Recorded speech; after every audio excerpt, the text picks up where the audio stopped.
महबान अली के मुताबिक ना जनवरी 2026 का आखिर और फरवरी की जो शुरुआत है वो कोई आम वक्त नहीं है, बल्कि इसे रूहानी तौर पर एक बहुत ही, आप कह लें, एक अहम हफ्ता करार दिया गया है। एक ऐसा हफ्ता जो हमारी तकदीर पर गहरा असर डाल सकता है। तो आइए देखते हैं कि उसमें हमारे लिए क्या कुछ पोशीदा है। तो बात यह है कि ये कोई आम हफ्ता नहीं है, इससे इल्हामी हफ्ता कहा गया है। यानी एक ऐसा हफ्ता जब कायनात की तरफ से ख़ास इशारे मिल सकते हैं, ख़ास रहनुमाई मिल सकती है। और जाहिर है जब वक्त इतना ख़ास हो तो उस दौरान दी गई नसीहतों की अहमियत तो खुद ब खुद ही बढ़ जाती है ना? अच्छा, तो ऐसी क्या बात है जो इस हफ्ते को इतना खास बनाती है? चलें सबसे पहले इसकी रूहानी अहमियत को समझने की कोशिश करते हैं। देखें, इस हफ्ते का जो मरकज़ है ना, वो है शब बारात, यानी मग़फ़िरत की रात। और माखुज़ के मुताबिक ये वो रात है जब तकदीर के फैसले लिखे जाते हैं और तौबा के दरवाजे हर किसी के लिए खोल दिए जाते हैं। और यहीं पर सबसे अहम बात आती है। इस जायचे का जो बुनियादी ख्याल है वो ये है कि इस हफ्ते में किए गए छोटे से छोटे काम का असर पूरे साल तक महसूस किया जा सकता है। ये बिल्कुल ऐसा है जैसे आप अपने आने वाले पूरे साल की बुनियाद रख रहे हों। तो फिर सवाल ये पैदा होता है कि इस हफ्ते कामयाबी के लिए वो कौन से उसूल हैं जिन पर हम सब अमल कर सकते हैं। मतलब इससे कोई फर्क नहीं पड़ता कि आपका बुर्ज कौन सा है, ये गाइडेंस सबके लिए है। अच्छा, तो पॉजिटिव एनर्जी को अपनी तरफ लाने के लिए कुछ बहुत सादा लेकिन बेहद मौसर काम बताए गए हैं। जैसे अपने घर को साफ सुथरा रखना, खास तौर पर किचन और वॉशरूम को, कपड़े हल्के रंग के पहनना, चेहरे पर एक हल्की सी मुस्कुराहट रखना और सबसे बढ़कर दूसरों को माफ करने की आदत डालना। और जिस तरह कुछ करने वाले काम हैं, उसी तरह कुछ चीज़ें ऐसी हैं जिनसे बचने की सख्त ताकीद की गई है। मिसाल के तौर पर गहरे रंग के जूते नहीं पहनने, बहुत ज़्यादा मसालेदार या तली हुई चीज़ें नहीं खानी, और हाँ, गुस्सा, जल्दबाजी या सख्त अल्फाज से बिल्कुल परहेज़ करना है। एक और दिलचस्प बात यह है कि घर में पड़ा पुराना फालतू सामान और बंद घड़ियां भी नेगेटिव एनर्जी ला सकती हैं। अब एक उसूल ऐसा है जिस पर बहुत बहुत ज़्यादा जोर दिया गया है, और वो है घर की ख़वातीन के साथ आपका सलूक। साफ साफ कहा गया है कि उनके साथ मेहरबानी और अच्छा सलूक पूरे साल के लिए बरकत का दरवाज़ा खोल देता है, और उसके बरक्स कोई भी बदसलूकी पूरे साल की खुशहाली पर पानी फेर सकती है। तो ये बहुत अहम नुक्ता है।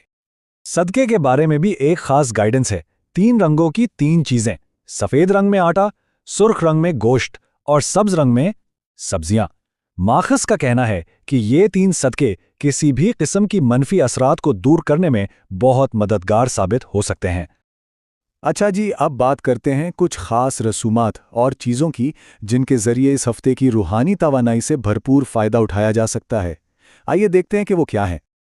एक बहुत ही खास अमल का जिक्र है जिसे 4 फरिश्तों के चिराग कहा गया है। जरा तस्वुर करें, शब बारात की रात है और आप अपने घर की दहलीज पर 4 चिराग जला रहे हैं। हर चिराग एक मुकर्रब फरिश्ते के नाम से रोशन किया गया है। ये माना जाता है कि ये अमल घर को हर तरह की आफात और नजर बद से महफूज रखता है और बरकतों के दरवाजे खोल देता है। फिर रूहानी ताकत हासिल करने के लिए कुछ खास दुआओं और वज़ाइफ का भी मशवरा है, जैसे कामयाबी के लिए नसरुन मिनल्लाह व फतहुन करीब का विर्द करना, और रात को सोने से पहले एक खास सजदा करने की भी ताकीद है। और हाँ, सूरह रहमान की तिलावत पर बहुत जोर दिया गया है। कहा जाता है कि ये मर्दों के लिए माली बरकत और ख़वातीन के लिए दुआओं की कबूलियत का एक बेहतरीन ज़रिया है। कुछ चीज़ें भी हैं जिन्हें इस हफ्ते के लिए बहुत फ़ायदेमंद बताया गया है, जैसे चांदी का इस्तेमाल करना, अपने पास गुलाब का फूल रखना, या नजर बद से बचने के लिए सुरमे का इस्तेमाल। और तो और एक ख़ास तलिस्म लोहे शब बारात का भी जिक्र मिलता है, जिसे बहुत हिफाजती और ताकतवर माना जाता है। चलें अब आते हैं बुरुज यानी ज़ोडिएक साइंस की तरफ। लेकिन यहाँ हम हर बुर्ज का अलग अलग तज्ज़िया नहीं करेंगे, बल्कि हम इस मुश्तरका पैगाम पर बात करेंगे जो तकरीबन तमाम जायचों में बार बार दोहराया गया है। और यही तो सबसे दिलचस्प बात है कि तमाम बुरुज को जो मशवरे दिए गए हैं ना, उन सब के पीछे एक ही बुनियादी पैगाम छुपा हुआ है। गोया असल सबक हम सब के लिए एक ही है। और वो मरकज़ी पैगाम क्या है? वो है दिल को पीछे और दिमाग को आगे रखें।